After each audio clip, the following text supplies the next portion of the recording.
Currently, the IT spend is around $22 billion. It's growing about 13% a year, which is one of the largest and highest growth rate compared to anywhere else in the world, right? And the cloud spend is around 0.15%. It's still small. It comes down to about $100 million. And we expect that to grow about tenfold in the next 5 years. A number of new workloads are going to be created. Existing workloads like email, CRM, ERP are going to go into cloud in the next 5 years. Right? US spends 4%. Okay.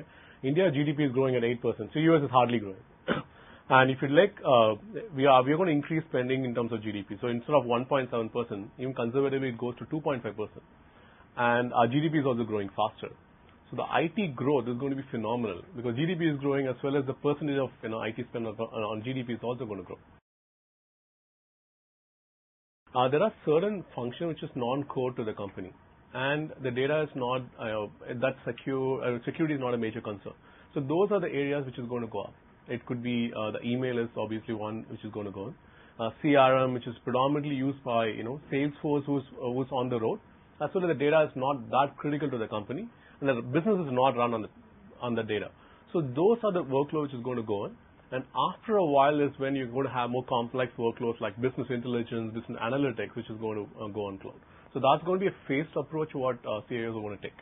Versus if you take the smaller companies, because they have not invested in IT, so entire IT functions, all of that they can directly run out of cloud.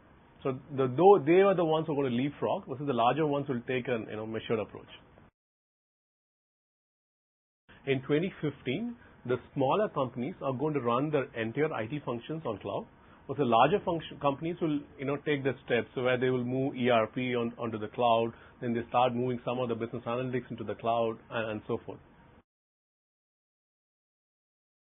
One of the biggest concerns for them is data security, right? If you look at, so that's known, and the interesting thing we found is 60% say data security is an issue. The second was integration with legacy, and was only 23%. There's a significant difference. And when you go deeper into that, right, data security is really it's a perception. If you look at a CIO having their own data center, it's probably easier for hackers to hack into that data center because you can't invest so much on security. Versus if you take some of the public clouds built by Amazon, Google, Microsoft, and all of that, they have built a significant amount of security around that, right? It's about a perception of not having control. It's what is causing the security issue rather than the actual security concerns. One obviously is the cost. Right now, you don't need to have capex investment. You can do it in an Opex investment. If you take an example of Airtel, the way they run the business is completely on managed services, both the network as well as in IT. A similar model is what is going to come in, right? If you take the growth rate of Indian companies, it's much higher compared to anywhere else. To support the growth, if you're going to keep on investing in capex, then you won't have money to invest in your core business. In this model, you're able to invest in a core business and then pay for IT on a monthly basis. It's more like electricity. You pay by how much you use. Right? So that's why it becomes very attractive for them to use.